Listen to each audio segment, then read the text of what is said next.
Hi guys! Ngayon nililipat ko na ang guwapo na minarkot namin last month. Ito na guys, nagkakaugat na. Gagamit ako ng Lagori. Guys,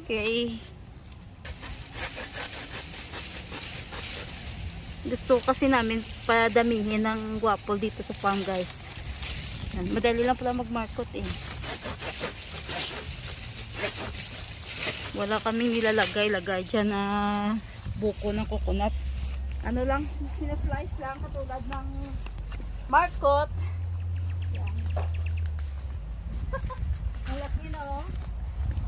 Dami na no.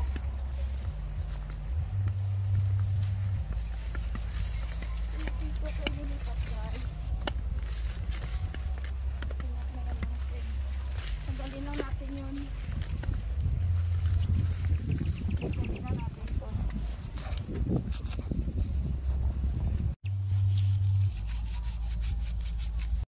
Yan guys, naitanin na natin yung namarkot no.